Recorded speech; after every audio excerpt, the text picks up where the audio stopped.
अस्सलाम वालेकुम। आपको आज के प्रोग्राम में खुशामदीद। मुस्लिम लीग नून मियां नवाज शरीफ की वतन वापसी का ऐलान कर चुकी है। इस वापसी के हवाले से मुस्लिम लीग नून की सियासत पर क्या असरात होंगे, ये अहम सवाल है। आज पार्टी की सीनियर नायब सदर मरीम नवाज ने एक इजलास की भी सदारत की, जिसके अंदर मियां नवाज शरीफ की वतन वापसी के हवाले से जो इंतजामात हैं उनका जायजा लिया गया। इससे पहले मुस्लिम लीग नून के सदर शहबाज शरीफ उन्होंने लंदन में गुफ्तगू करते हुए यह बताया था कि मियां नवाज शरीफ 21 अक्टूबर को पाकिस्तान वापस पहुंचेंगे।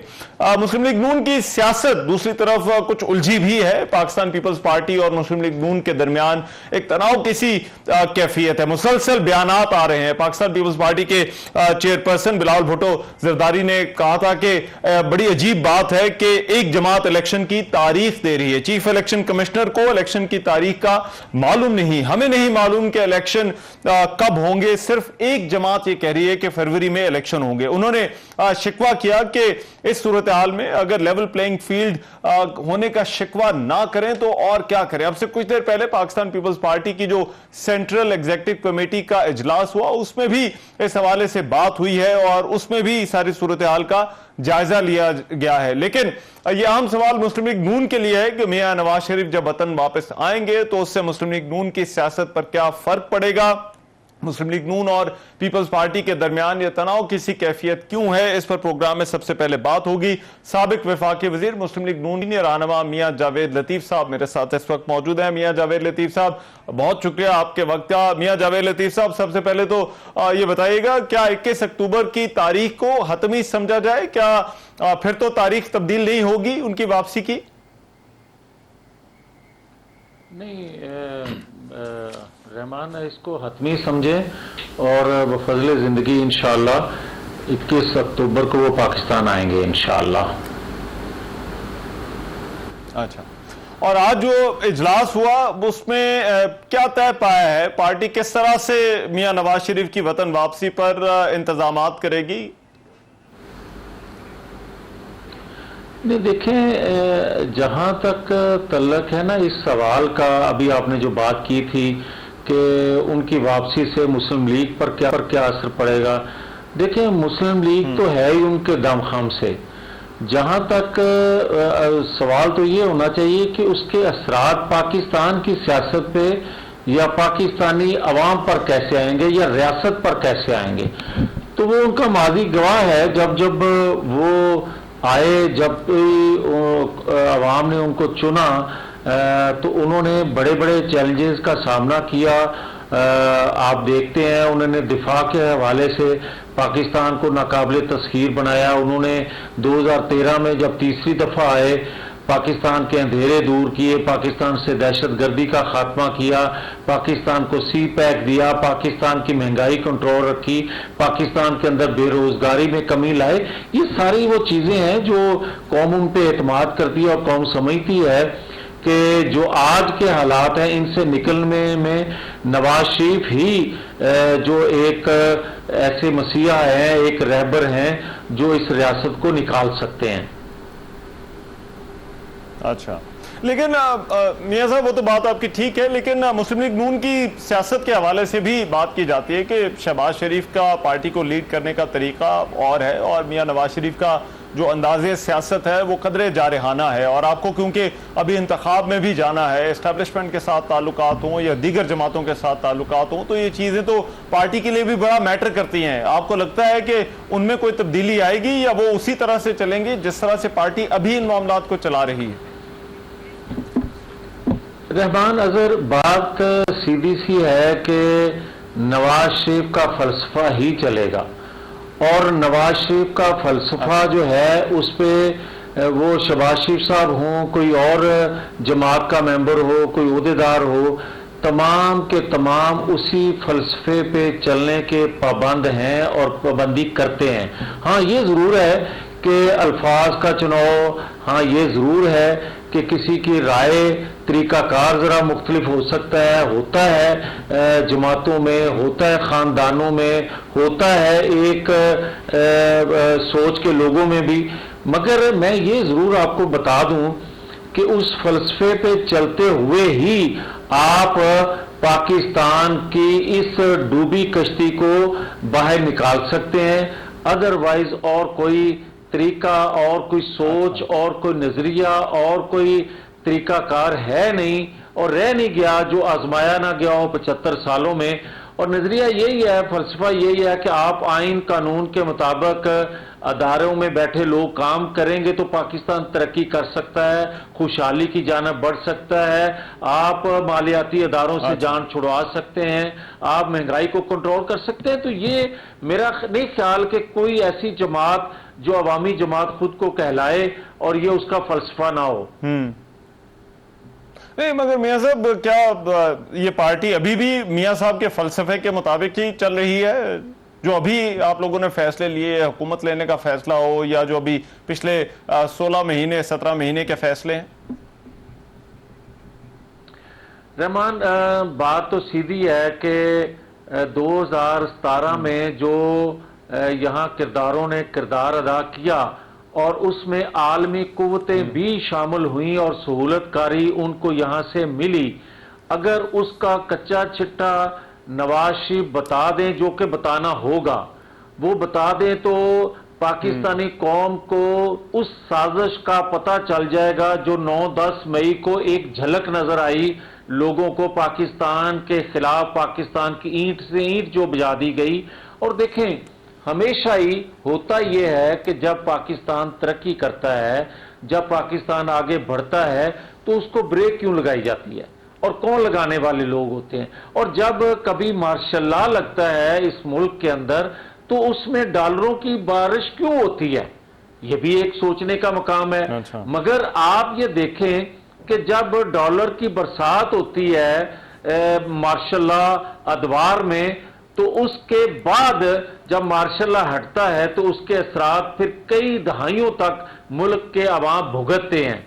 तो मैं ये कहूंगा कि अगर आप तरक्की की मनाजिल तय करना चाहते हैं, अगर आप पाकिस्तान को खुशहाल देखना चाहते हैं, तो फिर रहमान अजहर साहब आपको किसी आइन कानून, किसी फलसफे, किसी मनसूबाबंदी के बगैर आप इस मुल्क को नहीं चला सकते कि आप डे टू डे कोई मनसूबाबंदी बनाएं और ये मुल्क चल जाए। ये अब बहुत हो गया इस मुल्क के साथ। तो मैं आज भी ये कहूंगा कि अगर आज भी तमाम अदारों में बैठे लोग गैर सियासी हो जाएं, इंसाफ पर मबनी फैसले हों, इंसाफ पर मबनी मेरिट पे आप अवाम की तवक्कुआत ख्वाहिशात के मुताबिक चलें, अवाम के फैसलों को रद्द ना करें, तो ये मुल्क आज भी चल सकता है। ठीक, लेकिन मियां साहब उनके कानूनी मामला तो अभी भी हैं। निगरान वजीर आजम ने भी इस हवाले से बयान दिया, तो नून लीग ने क्या हिकमत अमली बनाई है, उनके कानूनी मामला को किस तरह से डील किया जाएगा उनकी वापसी के ऊपर, ये एक बड़ा सवाल है। रहमान अजहर, मैं तो कम से कम आपकी फैमिली को जानता हूं, एक आप कानून से न सिर्फ वाकिफ लोग हैं, कानून की तशरीह करने वाले हैं, आप खुद एक कानूनदान भी हैं। मैं आपसे ये सवाल करूंगा कि क्या इंसाफ फराहम करने वाले अदारे जब इंसाफ ना दे रहे हों और जब इंसाफ फराहम करने वाले अदारों को दबाव में लाकर उस वक्त के लोग गलत फैसले कर दें, बेगुनाह लोगों को बलि चढ़ा दें और गुनाहगार लोगों को क्लीन चिट दे दे, 62-63 पर पूरा उतरते उनको ये कह दें आप सादक और अमीन हैं, तो उसके बाद भी अगर आप मुझसे ये सवाल करेंगे कि वो मुजरम हैं, वो सजा याफ्ता हैं, वो क्या कानून को भाई कानून को फेस उन्होंने किया, उन्होंने सजा को फेस किया, उन्होंने जेल को कबूल किया। जब आपने बेगुनाह होते हुए उनको सजा दे दी तो ये बात मुस्लिम लीग का हर बच्चा, बूढ़ा, बुजुर्ग, मां, बहन, बेटी, यहां तक कि दीगर जमातों के लोग जो कभी हमारे मुखालिफ होते हैं, कभी हमारे साथ हमदर्दी कर रहे होते हैं, वो भी कह रहे हैं, चीख चीख कर कह रहे हैं कि वो बिस्तरे मर्ग पर शख्स अपनी शरीके हयात को छोड़कर बेटी का हाथ थाम कर जेल आ गया, तो उसको भी आज अगर ये सवाल पूछा जाए या उसकी जमात से ये सवाल पूछा जाए कि नवाज शरीफ क्या कानून का सामना करेंगे, तो ये कोई नई बात नहीं है कानून का सामना करना। हम तो बेगुनाह। देखिए, मेरा तो सवाल मियां साहब इस वजह से था कि हाईजैकर बना दिया जाए, तो क्या इस हवाले से सर, क्या मेरा तो सवाल यह था कि क्या इस हवाले से तैयारी आप लोगों की हो गई है, आपकी जो लीगल टीम है? देखें, नवाज शरीफ पिछले 35 साल से तैयारी में ही रहते हैं, और जिस रास्ते के वो मुसाफिर हैं या जो उनकी मंजिल है उसमें तैयार रहना पड़ता है। और नवाज शरीफ ने हमेशा साबित किया है कि वो हर चीज को फेस करने के लिए हम वक्त तैयार रहते हैं। ये जो है ना कि 20 साल किसी ने स्ट्रगल की, 20 साल की स्ट्रगल लोगों की भी है, और नवाज शरीफ का 35 साल का सियासी सफर भी सबके सामने है। अच्छा, अब मियां साहब, ये पीपल्स पार्टी के साथ क्या मामलात हुए हैं? ये क्यों दोनों तरफ से जो है वो बयानात आ रहे हैं? देखें, रहमान अजहर साहब, एक अरेंजमेंट था वो 16 माह वाला, उसकी भी एक हिस्ट्री है कि अगर जो मैं बात पहले कर रहा था शुरू में कि नवाज शरीफ का एक फलसफा है, मगर उस फलसफे में कहीं ये नहीं था कि अदम एतमाद किया जाए, उसमें कहीं नहीं था एक्सटेंशन दी जाए, उसमें कहीं नहीं लिखा था, ना सोच थी कि आप ऐसे लोगों के खिलाफ या खुद को इस तरह बलि चढ़ा दें कि लोग आपके फलसफे से पीछे हटना शुरू हो जाएं या आप पे एतमाद करना छोड़ दें। मगर वो बहुत बड़ा जो एक खुदकशी हमने की थी सियासी, आज 9-10 मई के बाद वो चीजें सामने कौम के आना शुरू हो रही हैं, या अदारों में बैठे लोगों को सामना उन चीजों का करना पड़ रहा है कि अगर वो कुर्बानी तमाम पॉलिटिकल फोर्सेस ना देती तो जिन्होंने 2017 में ये मनसूबाबंदी की थी मुल्क को डुबोने की, आलमी कुव्वतों का आलाकार बन के खुदा ना खास्ता इस मुल्क को नाकाबिले तलाफी नुकसान पहुंच चुका होता अगर 16 माह की कुर्बानी हम लोग ना देते। अच्छा, नहीं, मगर मियां साहब, पीपल्स पार्टी के तो गिले शिकवे तो हैं, वो पिछली सूरत हाल के हवाले से कम है और अभी की सूरत हाल जो है वो उस हवाले से ज्यादा है। वो कहते हैं कि जो है वो तासुर ये बन रहा है कि जैसे मुस्लिम लीग नून को जो है वो कोई ग्राउंड जो है वो अच्छा फराहम किया जा रहा है। निगरान जो तकर्रियाँ हुई हैं उसमें फवाद हसन फवाद हो, आहत चीमा हो, उन्होंने कहा कि इससे शायद तासुर ये जा रहा है कि मुस्लिम लीग नून को कहीं दोबारा लाने की जो है वो बात हो रही है। इस तासुर को आप किस तरह से देखते हैं? देखें, नहीं रहमान, जहां तक सवाल है निगरान सेटअप का, तो उस पर तो मैं बात नहीं करता, क्योंकि ये मेरी डोमेन नहीं है। मैं नहीं समझता कि कौन किस तरह उस अहल होता है या उस निगरान सेटअप में आता है। मगर ये जरूर कहूंगा कि पीपल्स पार्टी से हमारा कभी भी इत्तेहाद नहीं रहा, हम कभी भी इत्तेहादी नहीं रहे, हम एक दूसरे के खिलाफ इलेक्शन लड़ते आए हैं। मैं किसी तौर पर यह भी ताना किसी को नहीं देना चाहता कि बलूचिस्तान में अदम एतमाद कैसे आया, असेंबली में कैसे बलूचिस्तान हुकूमत को ख़त्म किया गया। मैं ये बात करना ही नहीं चाहता कि सेनेट का चेयरमैन वाइस चेयरमैन कैसे बने, मगर ये ज़रूर कहूँगा कि अगर 16 माह का कोई अरेंजमेंट था एक बड़ी साजिश को रोकने के लिए, तो उसमें 16 माह में 11 जमातों की एक कौमी हुकूमत थी। 11 जमातों पे बोझ, अगर अच्छे या बुरे फैसले 16 माह में हुए हैं या किसी ने कुर्बानी दी है नहीं दी, तो वो मलबा 16 माह का पड़ना चाहिए और 16 माह का 11 जमातों पे पड़ना चाहिए। और 16 माह में अगर मुस्लिम लीग नून का हिस्सा ज्यादा था तो हमें ज्यादा बोझ उठाना चाहिए, हम उठाने के लिए तैयार हैं। मगर ये कहना कि मेरी जमात बाहर थी या अंदर थी, ये आज मुनासिब नहीं है गुफ्तगू। और सीसीआई की मीटिंग में जब आप कंसेंसस से फैसले करते हैं नई मरदमशुमारी के मुताबिक इलेक्शन करवाने के या हल्का बंदियों के, ये सवाल उस वक्त आपको उठाने चाहिए थे जो आप चौकों चौराहों में उठा रहे हैं। उस वक्त आप कंसेंसस न करते, उस वक्त आप इख्तलाफी नोट देते, तो आपका रहमान अजहर साहब आज बात करना उसको वेटेज मिलती।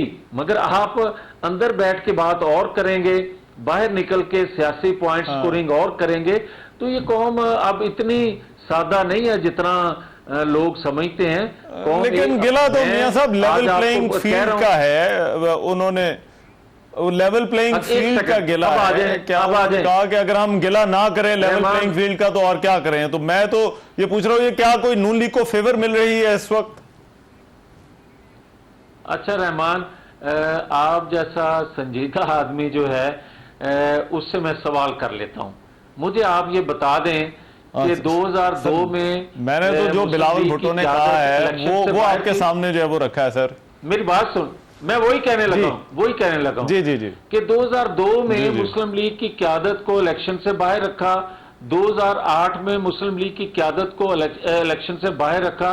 चले उस वक्त बिलावल साहब की उम्र कम होगी, मगर जरदारी साहब की माशाल्लाह उम्र भी थी और इलेक्शन भी लड़वा रहे थे। मोहतरमा बेनजीर भुट्टो साहबा भी हयात थी 2007 तक। तो उस वक्त इनको बात करनी चाहिए थी कि मुस्लिम लीग के लिए लेवल प्लेइंग फील्ड नहीं है। फिर आप 2018 आ जाएं, 2018 में बिलावल साहब ने खुद इलेक्शन लड़ा और बिलावल साहब एक दफा भी कोई कोट कर दें कि बिलावल साहब ने किसी जगह बैठ के कहा हो कि मुस्लिम लीग के साथ बड़ी ज्यादती है, लेवल प्लेइंग फील्ड होनी चाहिए। अब आ जाए जो आज की वो बात कर रहे हैं, तो मैं तो जिसको कोट करके या इशारे कनायत में वो बात करते हैं, अगर 9-10 मई का जो सानिया है, जो पाकिस्तान के साथ एक दहशतगर्दी हुई, पाकिस्तान के अंदर जो दहशतगर्दी अपने लोगों ने की, ईंट से ईंट बजा दी पाकिस्तान की, अगर वो फेल ना किया होता तो मैं आज उनके लिए आवाज उठा रहा होता कि किसी तौर पर भी किसी सियासी जमात को इस प्रोसेस से, इस सिस्टम से बाहर नहीं रखा जाना चाहिए, ना किसी की क़यादत को रखा जाना चाहिए। मगर यार, आप सियासतदानों को दहशतगर्दों के साथ मत मिलाएं। आप दहशतगर्दी करने वालों को और एक 2018 या 2008 या 2002 को आप मत मिला के ये बात करें या कोई करे कि ये उस वक्त ये हुआ था तो आज भी ये हो रहा है। ये कतई मुनासिब नहीं है। लेकिन मियां साहब, लास्टली ये बताइएगा कि अब सिंध के अंदर क्या कोई पीपल्स पार्टी मुखालिफ इत्तेहाद बना रहे हैं और आप उसका फिर हिस्सा होंगे? ये जो जमातें आपस में मिल रही हैं, मुस्लिम लीग नून भी कुछ एक्टिव हुई है सिंध के अंदर सियासत में।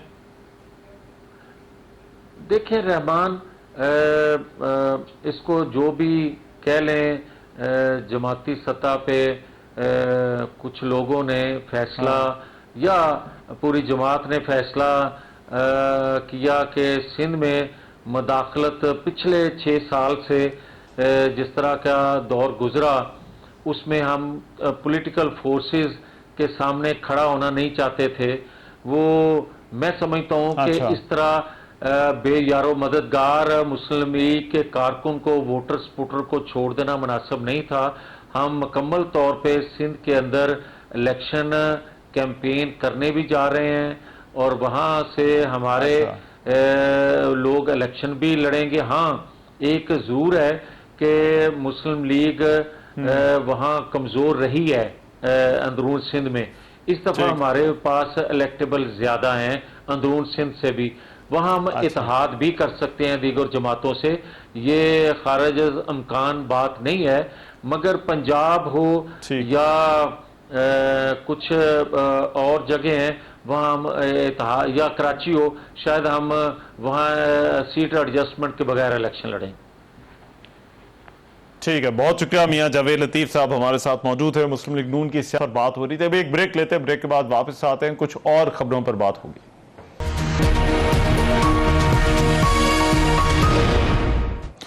Welcome back. Official secret act की खुसूसी अदालत ने आज चेयरमैन पीटीआई और शाह महमूद कुरैशी की जमानत की दरख्वास्त से मुस्तरद कर दी। तहरीक इंसाफ के वकला ने दरख्वास्त से जमानत मुस्तरद होने का अदालती फैसला इस्लामाबाद हाई कोर्ट में चैलेंज करने का ऐलान भी कर दिया है। पीटीआई के वकला का यह कहना था कि साइफर केस में चेयरमैन पीटीआई की दरख्वास्त से जमानत मुस्तरद होने पर अफसोस हुआ। साइफर एक हकीकत है जिसे काबीना में रखा गया। जज अबुल हस्साब जुल्करनैन की जानिब से 7 सफ़हात पर मुश्तमिल तहरीरी फैसला भी जारी किया गया, जिसमें कहा गया कि कहीं इस बात से नजर नहीं फेरनी चाहिए कि ये एक टॉप सीक्रेट केस है और चेयरमैन पीटीआई और शाह महमूद कुरैशी के खिलाफ नाकाबिले तरदीद शवाहिद उनका केस से लिंक साबित करने के लिए काफी है। फैसले में यह भी कहा गया कि रिकॉर्ड के मुताबिक मुल्जमान ऑफिशियल सीक्रेट एक्ट के सेक्शन 5 और 9 और नाकाबिले जमानत दफात के बज़ाहिर जुर्म के मुर्तकिब ठहरे हैं। इससे पहले ऑफिशियल सीक्रेट एक्ट की खुसूसी अदालत ने साइफर केस में असद उमर की दरख्वास्त से जमानत कबल गिरफ्तारी भी मंजूर कर ली थी।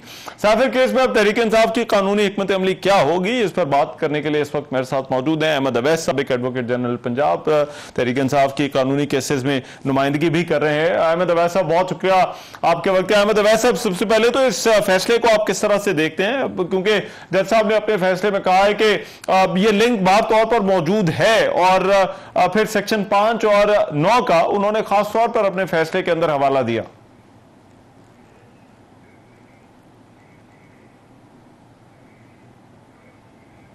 कदगन है, अभी असद उमर साहब की जमानत तो उन्होंने ले ली थी। अब केस में है ही कुछ नहीं, वो केस तो इट इज सो क्लियर। अगर इफ एट ऑल कोई बात कर रही है तो फिर आप देखिए जो वो वहां पे अमेरिका में जो ये आर्टिकल हुआ और जिसमें डिटेल आई है सारी, उसमें तो बड़ा वाज़ेह लिखा गया है कि पाकिस्तान आर्म फोर्सेस के एक सीनियर ऑफिसर ने ये सारी इंफॉर्मेशन जो है और साइफर जो है उनको सप्लाई किया। उसके बाद क्या गुंजाइश रह जाती है कि वो ये इनके ऊपर ये पाबंदी को ये इस जुर्म में इनको पकड़ के ले जाएं। ये तो ओपन ट्रायल की बात है ये एक, और फिर उसके अंदर देयर इज कोई ऐसी बात नहीं है कि वो जिससे स्टेट सीक्रेट के ऊपर कोई इफेक्ट आता हो। इसलिए ये किसी सूरत भी केस इस नौयत का नहीं है कि जहां पे ये कह सकें कि ये जी इनकी जमानत जो है वो नहीं होनी चाहिए। लेकिन ये प्रॉब्लम ये है कि हमारे यहाँ का जो सबऑर्डिनेट जुडिशरी जो है उसको बड़े आसानी से इन्फ्लुएंस किया जाता है और वो असर में आ जाते हैं। ये बड़ा अनफॉर्चुनेट है कि जुडिशरी का जो किरदार होना चाहिए, पर्टिकुलरली सबऑर्डिनेट जुडिशरी का, जैसे आपने देखा कि पहले कई केसों के ऊपर तो वो जज साहब जो थे वो छुट्टी पे चला जाते थे जमानत की जिस दिन बहस होनी होती थी, और उसके बाद वो आए हैं तो अब महफूज किया और फिर उसके बाद उसको ये किया। तो इसलिए मैं नहीं समझता कि ये जो है ये इस फैसले में कोई इंडिपेंडेंट और फ्री माइंड जो है वो अथॉरिटी को एक्सरसाइज किया गया है। राइट, लेकिन अहमद अवैस साहब, जो आज नुक्ता तहरीक इंसाफ के वकला की तरफ से उठाया गया कि अगर गुमशुदगी हुई है तो साबिक वज़ीर-ए-आज़म की जिम्मेदारी नहीं बल्कि उनकी स्टाफ की जिम्मेदारी है, तो क्या वाकई आपको लगता है कि साबिक वज़ीर-ए-आज़म पर अगर कोई गुमशुदा साइफर है इस तरह से तो उस पर साबिक वज़ीर-ए-आज़म पर कोई जिम्मेदारी नहीं आयद होती? मैं तो अब ये कहता हूं कि देखिए ना, साइबर के तो ये मसला जो है ये उसकी एक ही जो ये जो ओरिजिनल साइबर का वो जो डॉक्यूमेंट होगा वो तो फॉरेन मिनिस्ट्री के अंदर महफूज होगा डॉक्यूमेंट, जो असूलन होना भी चाहिए वहां पर ही।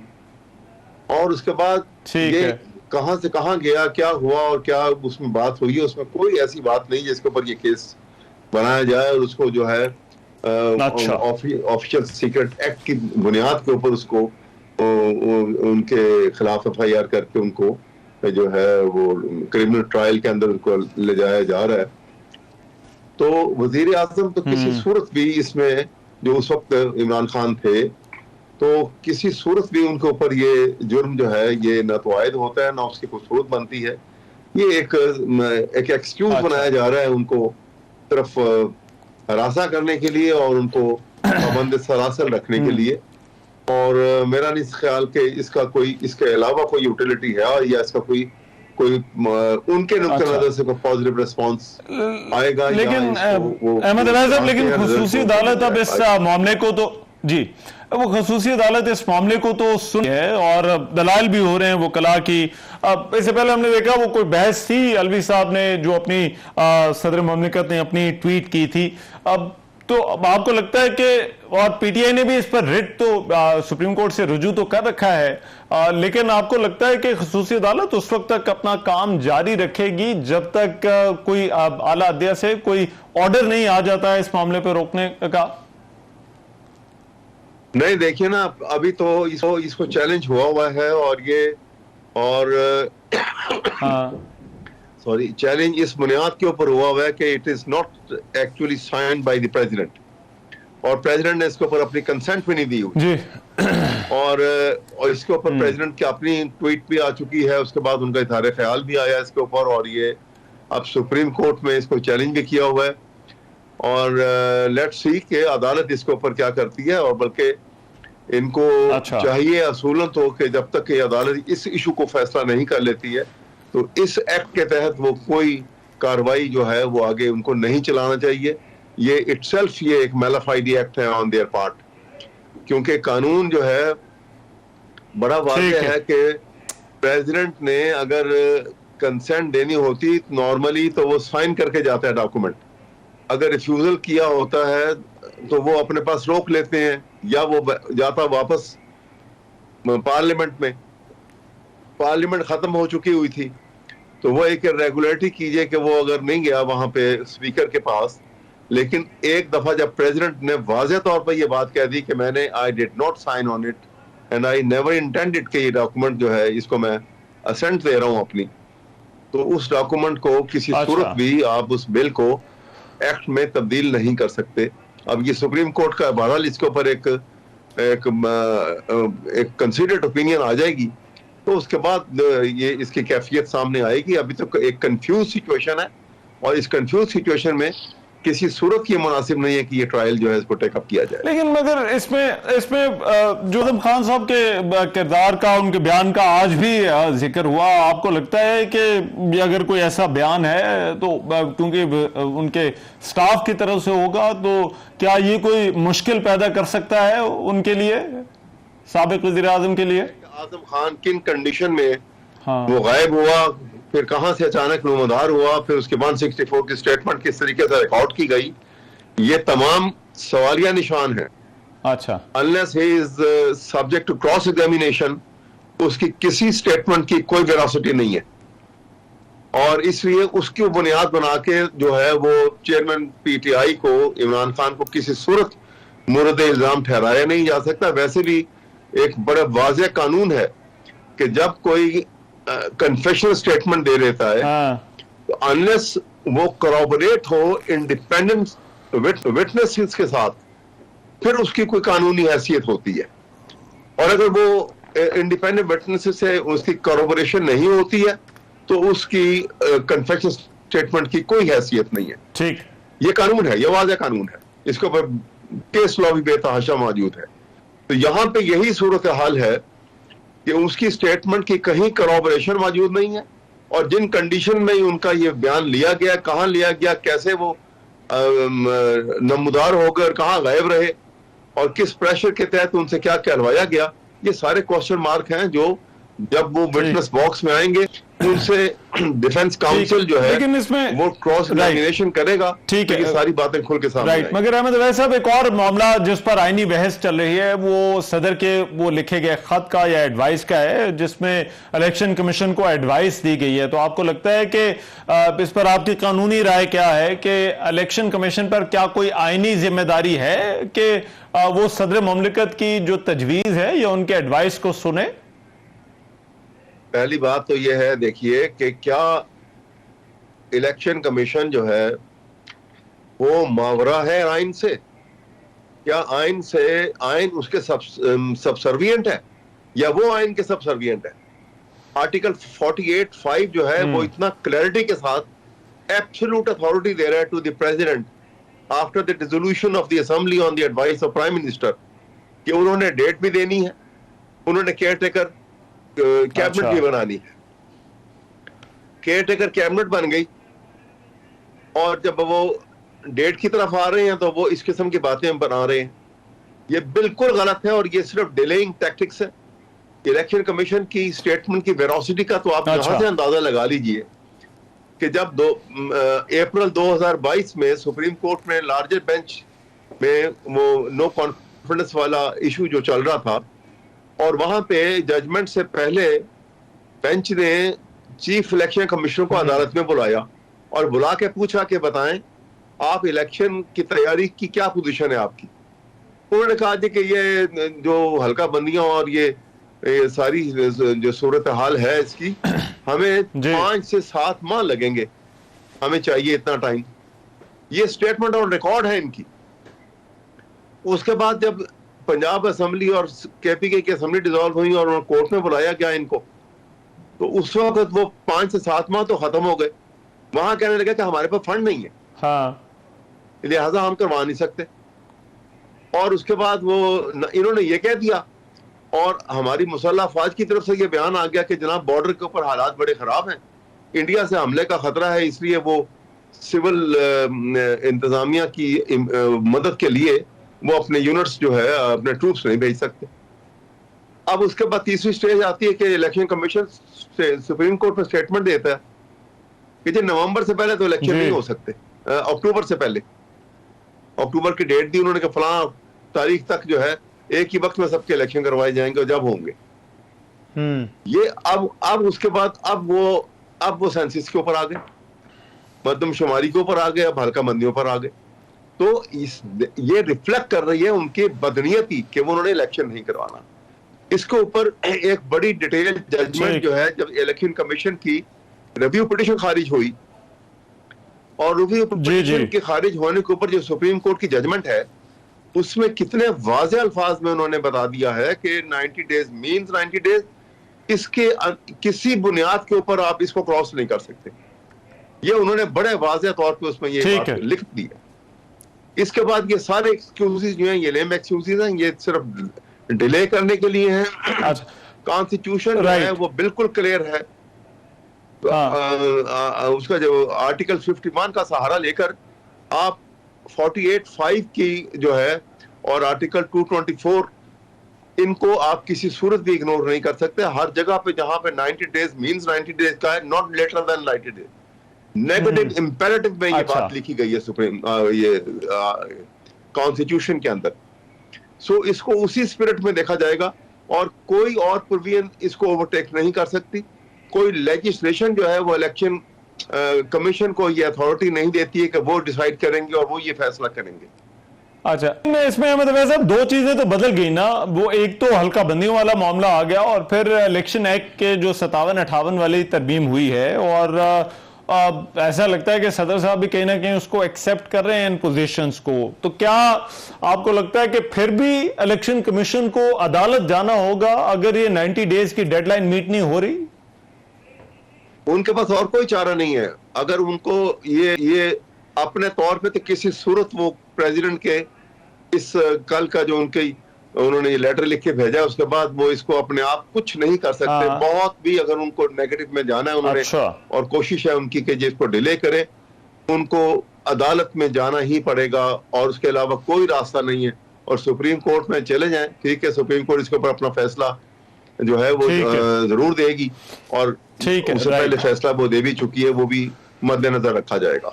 इसके अलावा उनके पास कोई और रास्ता। ठीक है, बहुत शुक्रिया अहमद। अब हमारे साथ मौजूद थे साबिक एडवोकेट जनरल पंजाब, बात कर रहे थे इन कानूनी मामलात पर, तहरीक इंसाफ की कानूनी हिकमत अमली क्या होगी। अभी एक ब्रेक लेते, ब्रेक के बाद वापस आते हैं, कुछ और खबरों पर बात होगी।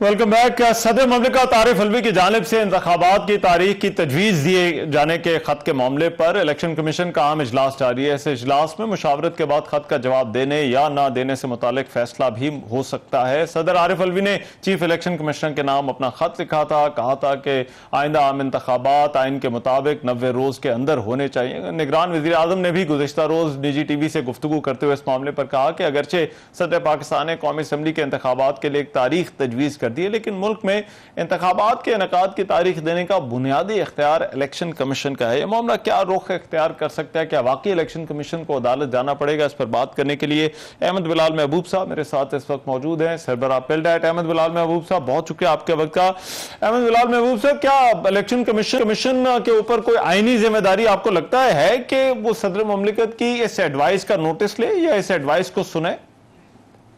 नहीं, देखिए, ये जो खत है इसके अंदर कोई ऐसी चीज नहीं कही गई जो आइन के मुताबिक इलेक्शन कमीशन को सदर मुमलिकत कह सकते हों, और या इलेक्शन कमीशन पे वो किसी भी किस्म की बाइंडिंग होती हो। जी सदर मुमलिकत का खत कई लिहाज से बहुत अजीब है, और वो इस किस्म की अमूमन जो कम्युनिकेशंस होती हैं उनमें बड़े वाज़े तौर पे या तो कोई डायरेक्शन दी जाती है या फिर कोई मुतालबा किया जाता है। तो उन्होंने तो कोई डायरेक्शन नहीं दी, क्योंकि सदर मुमलिकत का जो दफ्तर है वो तजावीज़ देने के लिए नहीं है जी। वो तो चंद मामला जहां कानून उनको इजाजत देता है वो डायरेक्शन देते हैं, वो फैसला करते हैं। तो जहां उनको कानून इजाजत नहीं देता वहां वो डिग्निटी के साथ खामोशी इख्तियार करते हैं। तो ये जो कुछ उन्होंने खत में लिखा है ये तो कोई डायरेक्शन भी नहीं है, ये तो उन्होंने एक मशवरा दिया है उनको। गालिबन इलेक्शन कमीशन को जो एक खुद मुख्तार इदारा है, ठीक है, और वो क्यों इनका मशवरा सुनेगा, वो खुद से फैसला क्यों नहीं करेगा कि उन्हें कोई गाइडेंस अदालत से लेनी है लेकिन या नहीं लेनी है। अच्छा, मगर इसमें अहमद बिलाल महबूब साहब, इसमें ये बताइएगा, अब ये इदारे मुख्तलिफ हैं, एक हुकूमतें भी हैं इसके अंदर इन्वॉल्व, फिर इलेक्शन कमीशन भी और सदर के दफ्तर का भी पहली बात है किरदार तो है, लेकिन इनके दरमियान हम आंगी नहीं है। ऐसा लगता है ये कंप्लीटली एक डिसफंक्शनल सेटअप है। आपके ख्याल में वे फॉरवर्ड क्या होना चाहिए इस सूरत हाल से निकलने के लिए? ये बात सही है। देखिए, असल में मामला ये है कि अब तक तो कभी ऐसा हुआ नहीं। अच्छा, लेकिन ये इसलिए हो रहा है कि ये कुछ सियासी इख्तलाफात इस हद तक शदीद हो गए हैं कि वो आइन और कानून का भी सहारा लेके जो पॉइंट स्कोरिंग को एक फरीक कर सकता है वो करने की कोशिश करता है। तो ये इस वक्त भी यही कैफियत है। ये अगरचे अब आइन के अंदर अगर कोई चीज अनक्लियर है सदर साहब के मुताबिक, तो सदर साहब को तो ये चाहिए था कि वो एक रेफरेंस फिर अदालतों को भेजते, सुप्रीम कोर्ट को भेजते कि ये मामला क्लियर नहीं है, आप हमें बताइए कि इसकी सही इंटरप्रिटेशन क्या है। वो तो इलेक्शन कमीशन को कह रहे हैं कि आप गाइडेंस लें, वो उनको क्यों कह रहे हैं गाइडेंस लेने के लिए? गाइडेंस की जरूरत अगर वो खुद महसूस करेंगे तो लेंगे, वरना सदर मुमलिकत के कहने पे क्यों लेंगे? कानून की कोई आइन की कोई शिक उन्हें ये नहीं कहती कि वो इलेक्शन कमीशन को ये मशवरे दें। लेकिन तो इसलिए ये बड़ी अजीब सी बात है। अच्छा, वो उनको पहले खत लिख चुके हैं चीफ इलेक्शन कमिश्नर को। लेकिन आपको लगता है अहमद बिलाल महबूब साहब कि अदालत को फिर स्टेप इन करना पड़ेगा इस कंफ्यूजन से निकलने के लिए? मेरे ख्याल में हमें इन बयानात के बारे में तो बहुत ज्यादा सेंसिटिव नहीं होना चाहिए। ये माजी में भी इस तरह की बातें करते रहे हैं, और वो सिर्फ इंतखाबात के बारे में नहीं, पाकिस्तान में जमहूरियत, पाकिस्तान की मजहबी आज़ादी, पाकिस्तान के इंसानी हकूक का मामला, इन चीजों के ऊपर वो मुख्तलिफ मौकों पे कोई रिपोर्टें भी लाते हैं और तबसरे भी करते हैं, और हम उनका मुनासिब जवाब भी देते हैं। ठीक, तो अब भी हम जवाब दे सकते हैं, उनको बता सकते हैं कि हमारे कानून है, हम उसके मुताबिक ठीक चल रहे है। हैं। बहुत शुक्रिया अहमद बिलाल महबूब हमारे साथ मौजूद थे, सरबराह फिल्डैट बात कर रहे थे। अभी एक ब्रेक लेते हैं, ब्रेक के बाद वापस आते हैं तो कुछ और खबरों पर बात होगी। प्रोग्राम में एक मरतबा फिर से खुशामदीद। पाकिस्तान और श्रीलंका के दरमियान एशिया कप का बड़ा ही अहम मैच चल रहा है। अब से कुछ देर पहले पाकिस्तान ने अपनी इनिंग्स का इख्तिताम किया। इस मैच को 42 ओवर तक महदूद कर दिया गया क्योंकि बारिश की वजह से टॉस भी ताखीर का शिकार हुआ और उसके बाद फिर मैच को दरमियान में भी रोकना पड़ा। बहरहाल पाकिस्तान ने 42 ओवर्स में 253 रन का हदफ श्रीलंका के लिए सेट किया है, और ख़ास बात यह थी कि पाकिस्तान टीम ने इस मैच में एक तरह से कमबैक भी किया है, और रिजवान ने खास तौर पर 67 रन बनाए, अब्दुल्ला शफीक ने 52 और इफ्तिखार अहमद ने 47 रन की एक अच्छी इनिंग्स खेली है। ये मैच पाकिस्तान के लिए बहुत अहम है। एक डू और डाई सिचुएशन में पाकिस्तान की क्रिकेट टीम इस वक्त है, और पाकिस्तान के लिए ये मैच जीतना हर सूरत में जरूरी है, वरना वो एशिया कप के फाइनल के लिए क्वालिफाई नहीं कर सकेगा। और इस उम्मीद और दुआ के साथ कि पाकिस्तान इस मैच में अच्छी कारकर्दगी दिखाए, एक अच्छा टारगेट सेट किया है। अब ये तमाम की तमाम जिम्मेदारी जो है वो पाकिस्तान के बॉलर्स पर है। कुछ हैंडीकैप भी है पाकिस्तान की टीम को। पाकिस्तान की टीम के बहुत सारे जो की परफॉर्मर्स हैं वो आज के मैच में नहीं खेले, लेकिन दुआ करनी चाहिए और उम्मीद करनी चाहिए कि पाकिस्तान आज के मैच में कामयाबी हासिल और एशिया कप के फाइनल के लिए क्वालिफाई करे। मेजबान रहमान अजहर को इजाजत दीजिए, अल्लाह निगहबान।